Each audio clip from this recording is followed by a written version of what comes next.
You are listening to the People-Centric Podcast, where we talk through the toughest challenges that people face at work and give practical advice to fixing those challenges. Thanks for joining our movement to create workplaces that are happier, healthier, aligned, and empowered by putting people at the center of all that we do.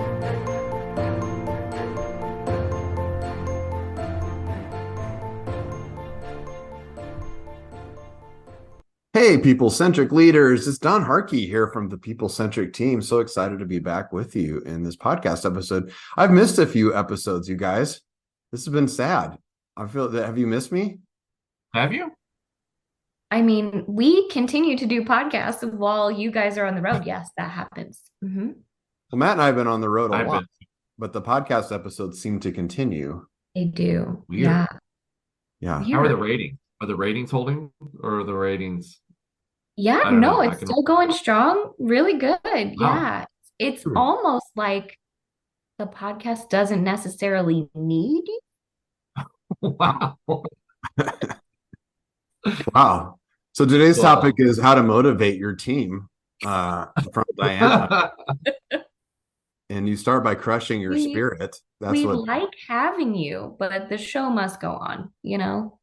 Okay. All right. Well, the show must go on. And Diana asked me to share a story from on the road. So we were on the road and by the way, this is the time of year Matt and I are doing a lot of conferences. Sometimes Diana goes to conferences. Sometimes Stephanie goes to conferences. We've had different stuff, but Matt and I do most of the conferences, and we're out speaking at conferences at places. And we've been to Idaho and Iowa and Arkansas and all kinds of crazy places the last few weeks. And it's nice to be back in Springfield for a little bit here, getting a little bit of rest and relaxation before going back out. But at one of the conferences, one of the managers was talking about this concept of entitlement versus empowerment.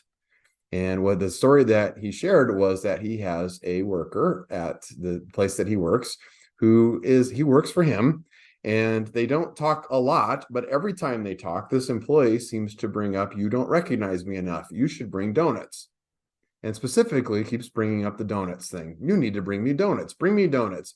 I heard my friend's boss brings us donuts. You should bring donuts every day to recognize us. Donuts, donuts, donuts, donuts, donuts." So he's getting tired of hearing the same person ask about donuts all the time. And he just kind of laughs it off sometimes and says, "Well, sometimes we get donuts, and not every day we get donuts," and trying to figure out how to deal with all of this. And finally, he gets a candy bar and gives this person a candy bar, leaves it on her desk and says, "Here's a candy bar for you. Appreciate what you do," along with a little note.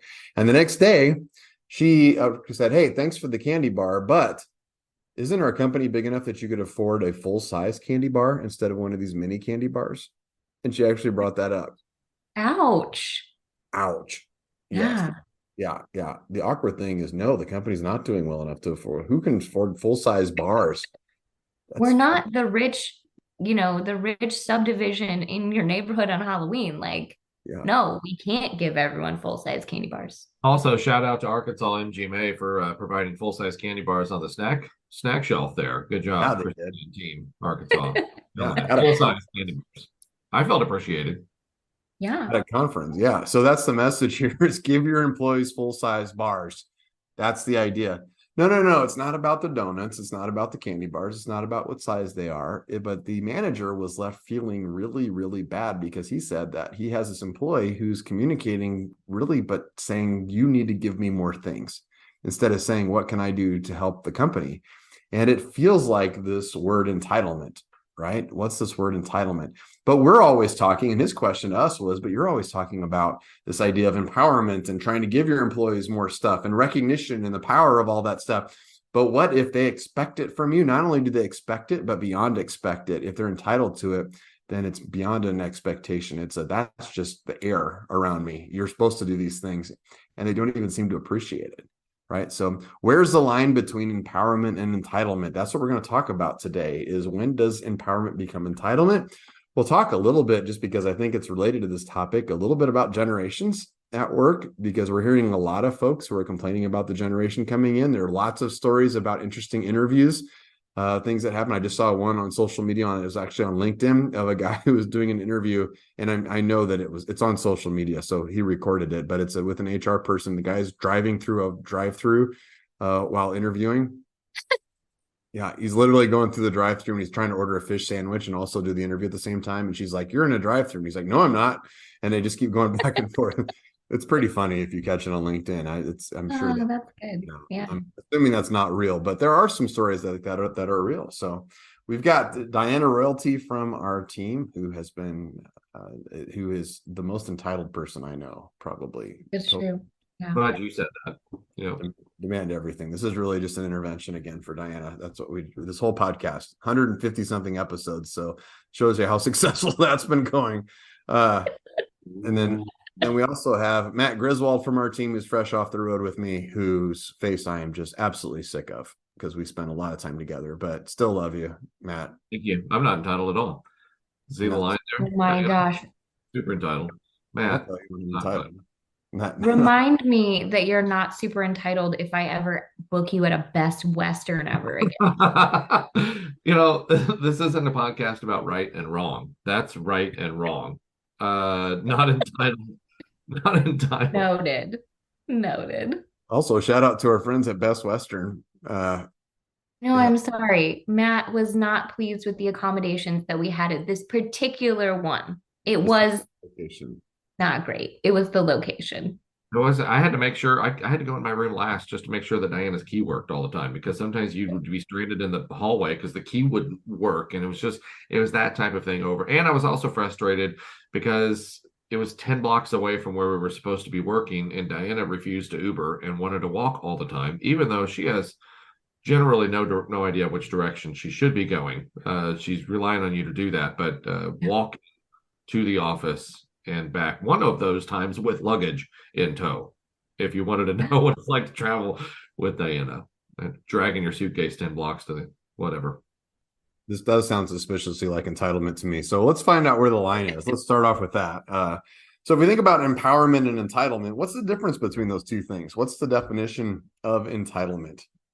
You want to make one up, or are you looking for? Yeah, no. I don't want to look it up. Like what? I also want to be careful not to paint donuts in a bad light, because I also like donuts, and I think you can your office donut can be whatever, maybe a gift card, tacos, just Yeah, donuts are getting a bad rap here just because they're used here. Donuts are good. We could use, some donuts from time to time as well. That's not the thing that makes them entitled. I think the entitlement comes from the expectation of if you do or if you do not, right? That feels like you should do and you should not do those types of things. To me, I think whenever the attitude gets to that place, I think we're encroaching on the idea of entitlement.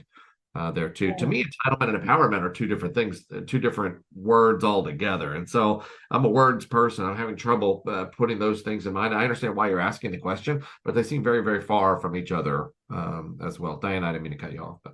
No, you're good. I love the word you used, attitude, because I do think there's some of that. I think when people think of entitlement, it's not what they're asking for, it's how they're asking for it.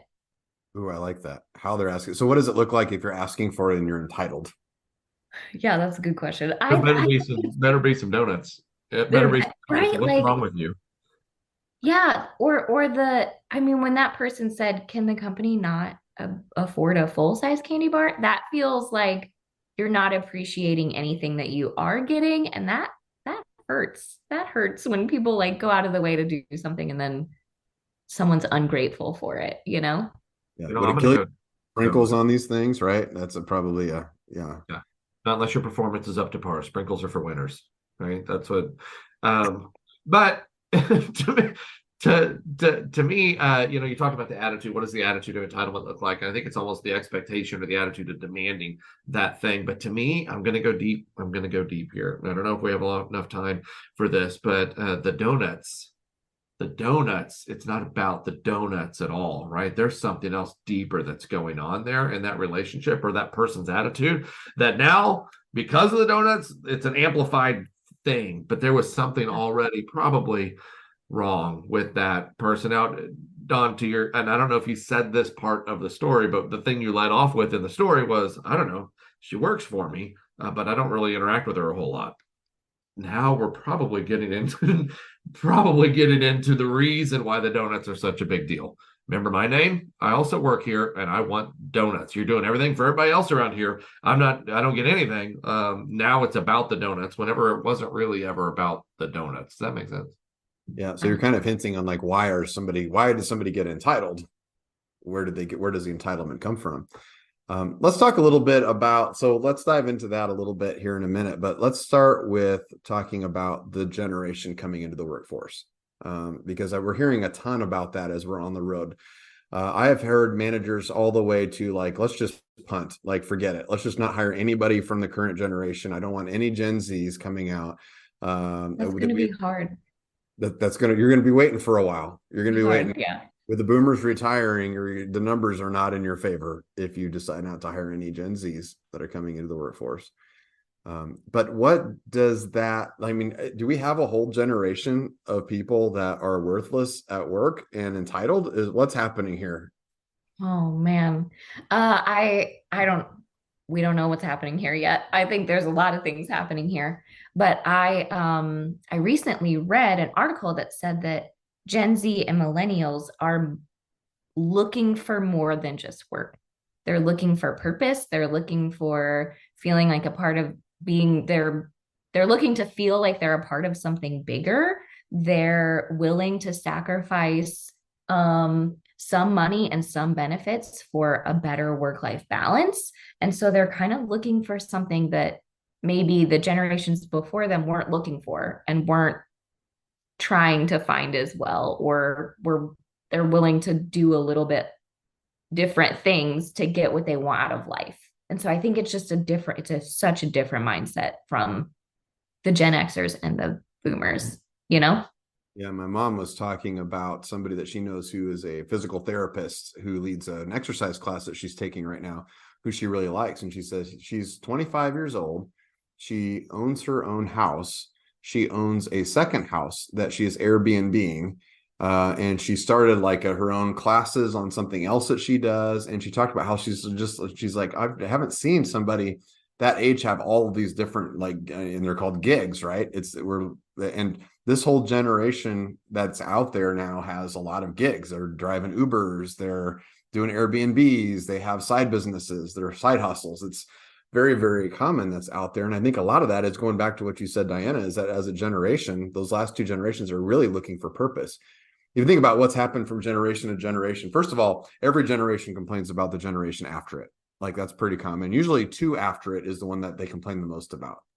Like, it's if you think about it. And there's a book called The Fourth Turning. There's another book called The Pendulum that talks about how there's a 4-generation cycle that happens. And those four, so it's an over adjustment of each generation. So like they talk about from a generational standpoint, like how you parent, for example. So like my parents, when it was time to play, like in the morning in the summertime, it was you eat breakfast and then you are kicked out of the house.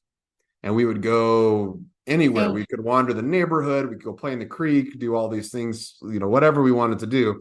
And then, 2 hours after dark, it was time to come back. We had to be back by the time the streetlights came on. That was the rule. When the streetlights come on, you can come home. You have to come home. Yeah, and I'm exaggerating a little bit. I think we also had to come back like when it started to get dark, come back here, and that's when we need you to come back in. But it was very, very much free. And now, like when we raise our kids, it's like, okay, the windows are open. You want to hear them. Stay within earshot so I know where you are. Like there's a lot of overcompensation that we make from generation to generation. And if you think about it at work, like the boomers, they took their jobs thinking, well, I'm going to have this job for life. Like they thought they saw their parents all had jobs for life. Like you pick a career, you pick a trade, and you stay in that trade for your entire life. The boomers then came into the jobs and they started getting messed over by some of those companies that they didn't pay the pensions, or they laid them off, or they moved them out. So then Gen Xers saw that and said, well, I don't need to be loyal to a company. So loyalty went away. So Gen Xers could jump around from company to company. Millennials took it to a level even beyond that and said, well, geez, if you can move companies around, then I'm going to find companies that use me fully.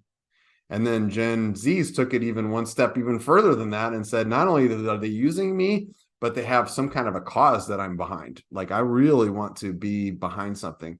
I sat next to a young kid on the plane coming back here last week who told me that he had started a business giving carbon credits for people who stay in hotels.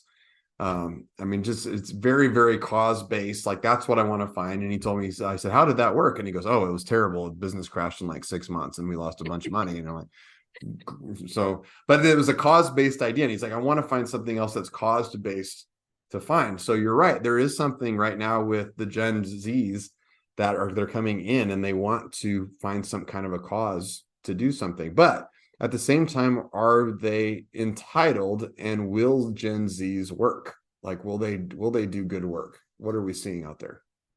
I think the answer is yes, but I'll get back to that in a second. I also wanted to add that like the workforce is such that we need people. The boomers are retiring at a rate that is higher than people coming into the workforce. So like we need people. We need the young workforce to come in. So it's sort of like the Gen Zs come in and know that you need them. There's no excess. There's no other people you can go just get. Like Gen Z sort of knows that we need these guys. They know that we need them. So that the market's in your favor there if you're a Gen Z, the workforce, right? Yeah. Yeah. It's a workers market, not an employer's market, right? I think about it like I bought a new car recently. And so you go in to buy the new car, and it is very different than it was 5 years ago. The dealers don't have many cars to sell you, and they don't really care if they sell you a car because they don't have that many cars to sell you. The supply, it's in the market's in their favor, and they do not deal at all. Like, it's, in fact, they increase the price from like the sticker price, even like, okay, well, they're going to do this, but you have to pay this up front. And I don't even know we're going to deliver the car for you. And you go in and it feels different. Like the interaction, instead of them saying, hey, can I get you coffee and have a seat and how's the family and all that kind of stuff, it's a short interaction from their standpoint. Like the attitude is different and you can feel it. I think that's a great point, Diana, is the market has switched. And then whenever we went to I went to sell my used car back to them, then the power completely shifted around because now it's, wait, you need used cars to sell. You don't have used cars to sell. Now I have the car to sell. Now here's what I want for it. And I can make my demands. And then they put out their offer for it. And I increased it by a lot. And then they hit that offer like pretty quickly. So you're right. There is something that's going to be said because the millennials or the boomers are leaving at a rate of 10,000 per day in the United States. So we need new workers. We need workers. Yeah. But back to your question about will Gen Z work? Will they work? I think every generation has the same baseline of wants to do a good job. I think every human wants to go to work and do a good job. It's just that what that looks like is different for these different generations. Yeah, I think they're defining things differently, right? Gen Z is defining what work looks like differently than boomers or Gen X's maybe, or what they would define work as to look like. Same thing with the title, the buzzword that we started talking about here with this idea of entitlement. I think the Gen Z people would say that's not entitlement. Like that should be an expectation. Like that's the baseline of how you're supposed to operate. That's not entitlement. Might have been entitlement for your generation, but it's not entitlement as far as what we're concerned. And you know why? Maybe it's not entitlement. And I'm just speaking for them right now. I'm thinking out loud. Maybe the reason why it's not called that's not entitlement is because I can either get that here or somebody else will give it to me. I can go somewhere else and get it. Like it's a baseline expectation. Maybe that if you're going to use donuts, like they said, I have several coworkers that they go in and it's not just donuts, they have an omelet station, or whatever that looks like, right? Whatever that looks like, it's now an expectation. That's not entitlement. This is just how you're supposed to treat people. And so I think that, that's not me talking. I think that's how we're defining terms maybe differently from generation to generation. They're not, the Gen Z's goal is not to find a job to buckle down and work for 35 years. I'm going to do what maybe feels right now. And this might not be the only thing, which is where the older generation might go, what do you mean not the only thing? There's no sense of loyalty. There's no sense of a team. There's no sense of unity. No. Like I am loyal. That's why I work there. Yeah, but you work also elsewhere, right? Why wouldn't you do that? I have other opportunities. That doesn't mean I'm not loyal. I'm here, aren't I? And so I think you could probably go down that path quite a bit, but I think it's of the difference of how the different generations are defining what those terms even mean in the first place. I think that's a great insight. When you think about like the car dealership example, right? How is it okay for the car dealership to say, like, we don't have any cars and you have to pay more? Is it okay for them to say that? Yeah. I mean, that's how capitalism works, right? Like, that's Right. just, yeah, that's how it works. Yeah, that's how capitalism works at Is the end of the it fair or nice or humanitarian? Probably not. Definitely not. Like, day. I mean, it's the same. It's the same. We talk about this quite a bit with employees upset at ownership. I think this is something that you would see different than the older generations are going. I mean, they're the boss, right? The younger generation is going, my goal is to change the bosses how they operate. And that's okay, calm down. Calm down. You do have a choice whether you want to work there or not. They have a choice of how they want to manage you. Yeah. But you also, it doesn't mean you're handcuffed. You also have a choice on whether you choose to work there or not. You can choose to go work. You can choose to go work at that place that has donuts every day. It is not. I think the coaching piece for that, for some of those folks that maybe have that mentality, is it's not up to you to change the entire mindset of the executive team or leadership or whatever that looks like. It is up to you whether you choose to work there or not. That is your choice. And how do you want to impact? How do you want to impact the organization in that way? So they do have some choice. and since because these people, younger generations are so mission driven, I think that's why it's super important to have the clear mission and get them aligned with that and kind of say, yeah, we are a consulting firm, but really we want people at the center of every organization. We want people to come first, right? That's our vision. We want to build healthy organizations where people are aligned and empowered. That's our mission. So at the end of the day, we're not just a consulting firm. It's not just about that. It is about something bigger. And when we can get those people, those younger generations to say, yeah, that's the mission I want to be a part of, then I think they're going to work really hard towards that mission. And Don, you talk a lot about how that alignment can either create empowerment or entitlement. Can you talk a little bit more about that? Yeah. So when we talk about people centric, I think you've heard us talk about this a lot. It's a balance between empowerment and alignment, right? And empowerment is the act of a person making themselves more powerful, right? I'm empowering myself. It's not from somebody else. A lot of times we talk about managers empowering other people, but that's not really how humans work. We really empower ourselves. So if I'm in a job and I'm trying to learn more skills in that job, I'm empowering myself. If I am voicing my opinions on things that are happening outside, I'm making myself more powerful. I'm empowering myself. I'm making myself more powerful.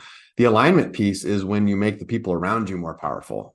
That is a different piece, and it's trying to work with the team. It's helping the company. It's aligning with what other people need.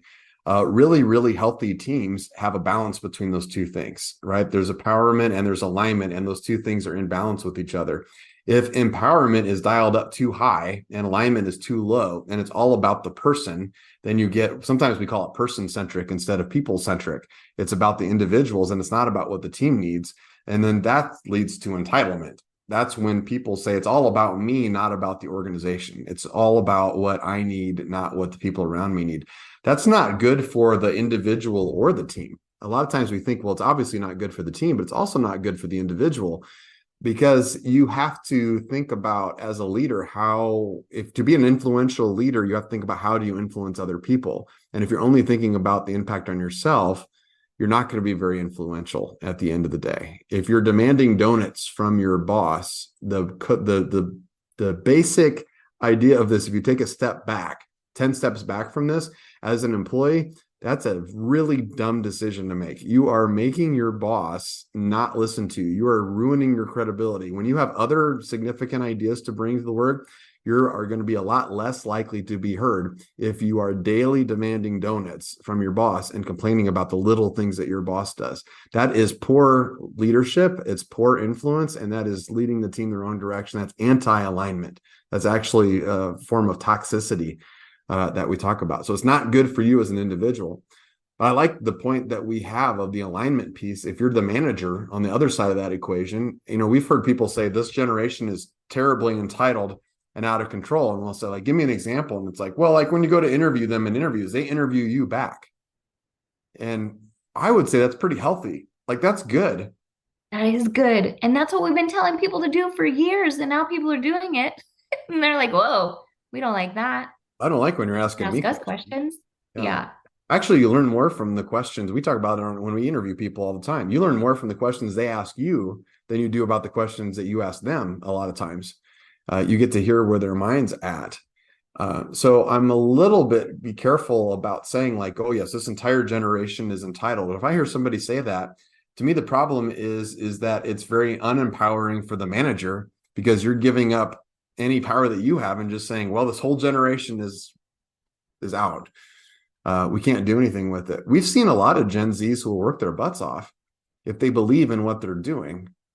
Another good example that came up a lot, Diana, I think you've probably seen some of this, because we work with some of our clients to help them hire folks too, and we'll see that in the recruiting process.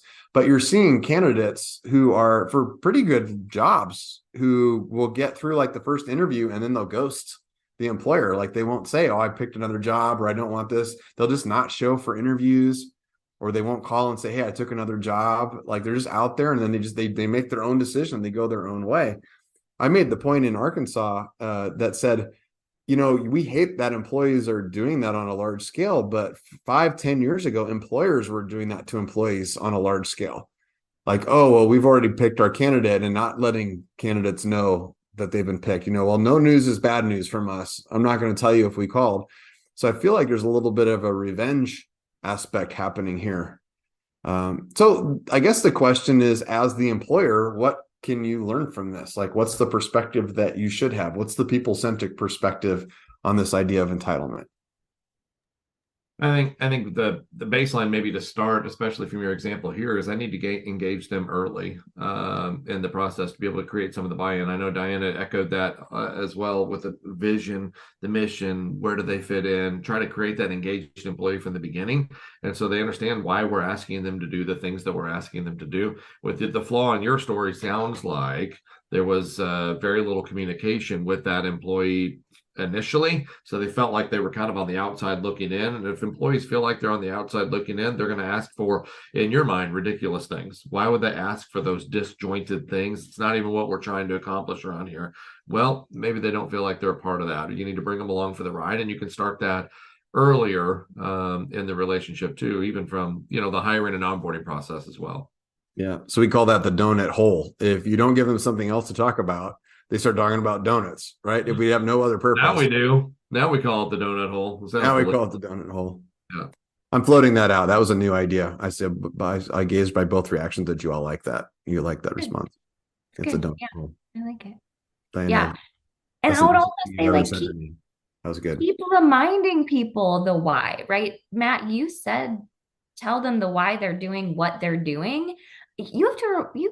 That doesn't go away. Even though someone's worked there for a year, 2 years, and they seem fine, it might be nice for them to still hear how they fit in, how they're making an impact, and why you're giving them the stuff you're giving them.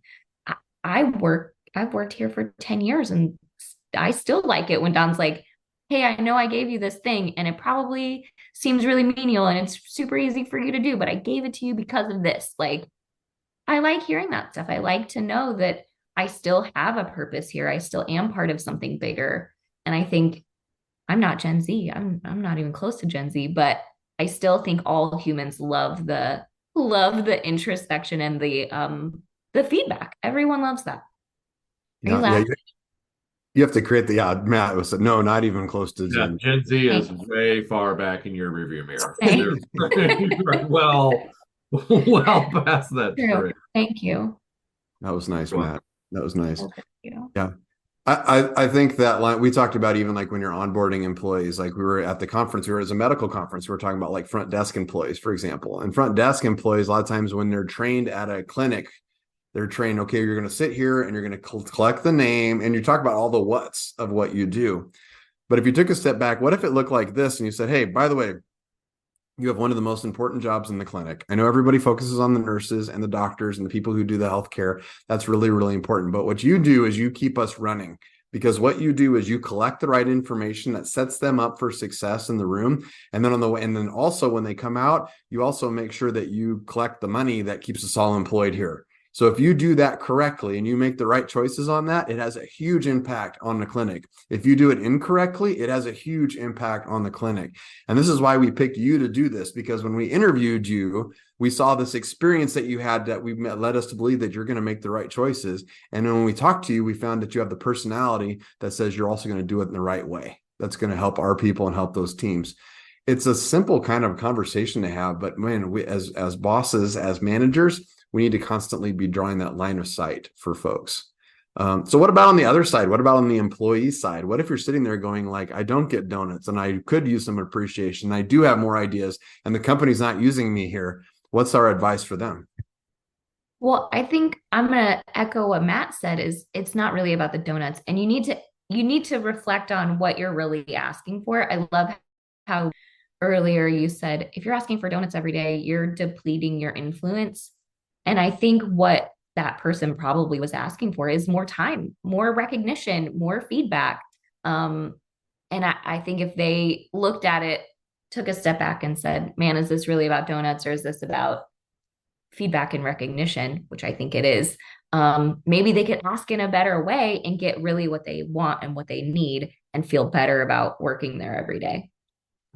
Yeah, you might have a candid conversation and say, you might win the donut war, but you are going to lose in the long run here, right? Even if you're making demands of that and then donuts show up, like what's next?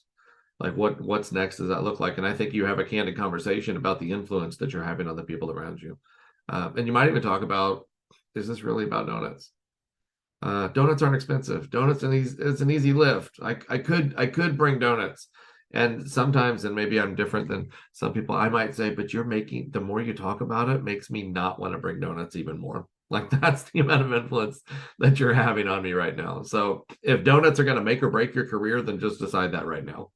I might not always have donuts, but I do see the value that you could potentially bring. And right now it's not great. I think you just have to be candid with them as well. So anyway. Yeah, we talk about how leaders, how do you effectively influence somebody else? And we know that as humans, is if we push somebody else, they will push back. So if we try to force our ideas on anybody, and especially if we're in a position of power, especially if you feel like somebody's got power. So I'm going to go back to that car dealership. Can the car dealership raise their price of the car that I bought because the market was such? Yes, they absolutely can. Should they have changed? Should it have drastically changed how they interacted with me as a customer? No, it shouldn't. And I absolutely remember that, because when the power shifts back, I am going to remember that and make a different choice of who I buy a car from in the future. So I think we have to remember that as an employee, of saying, yes, they might need you. And when you interview, maybe you cannot call them back and do all those things. But I'm trying to tell you, like, don't spike the football just because you scored a touchdown. I think when you push back too hard against your managers and you say, no, I demand donuts, and you start making demands, just because you're in the power to do so probably doesn't mean you should, because that's going to impact how influential you are in the future. And it's going to set up some bad habits for you. I think you should be a little bit more graceful as an employee about that and acknowledge that. And if you're in a job where you don't like the purpose of the job and you don't like the direction and you have a bad manager and you have a bad boss, be the best employee that you can be. Just absolutely hit it out of the park. Have the best possible attitude about it as long as you can. And then when it's not going to change, then change jobs. And you can do that in this market. That's the best part about this market. Go find something else. Have the right conversations. Do all the right things. Keep this. If you hold the high ground, even when the other side doesn't deserve it in a relationship, that sets you up for being a more effective leader long term. So I think this is a good conversation about empowerment, about the Gen Zs, about even millennials, who are truly awful generation. Come on. Truly. Just kidding. I'm just kidding. People who see me talk know that I like to make the jokes about the millennials because they were so picked on. But by the way, Gen X, when we came out, like it was Bart Simpson on the Newsweek, and it was like the lost generation, like a whole generation going to get thrown away. So This happens to every generation. This is a thing. And millennials aren't the young ones anymore. They're darn near 40, right, Diana? I mean, they're creeping. They're making adult decisions now. I'm an old millennial, by the way, so not all of them are as old as me, for the record. Yeah, most of them are not this ancient.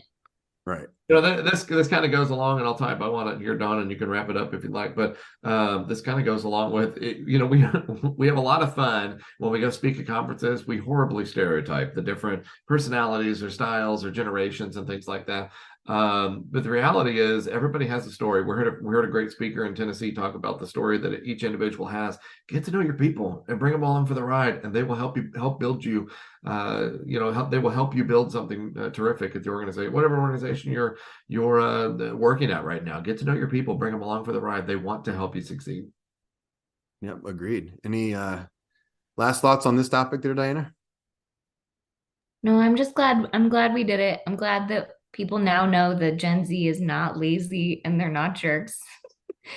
I've heard they're so lazy. They're not. They're willing to do it. You just got to do it in the right way. Yeah. Yeah. Every generation will work very hard for you if you give them purpose and if you balance empowerment and alignment. And even if you find yourself, whether you're the employee or the manager or the car buyer or the car dealer, whatever it is if you maintain that balance, regardless of where the power happens to lie, that's your best future overall. When you do have the power, if you come out with the attitude and it feels like entitlement, people are going to remember that over time. It's not going to develop good habits for yourself. But if you're the manager and you're looking at it saying, man, I don't like that my people have this much power, maybe shift your mindset a little bit and say, what if we took this out for a spin?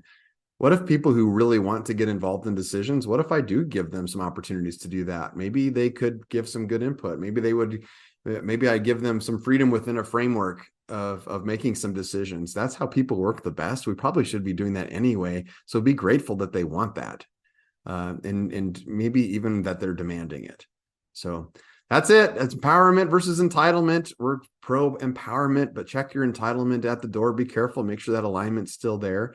And speaking of alignment, why don't you align with us on our next episode here and check us out, or let us know if you got new episode ideas for us. Please send those out. So we'll talk soon. Thanks for coming to our podcast. Thank you for listening to the People Centered Podcast. We are so grateful for you joining us every week. If you like this content, please like and subscribe. Also, feel free to share on your social media with everyone that you know. It really does help us. If you would like to contact us, I have put our information in the show notes. Please reach out anytime. We love hearing from you. We will be back next week with a new topic. Until then, be well and lead well.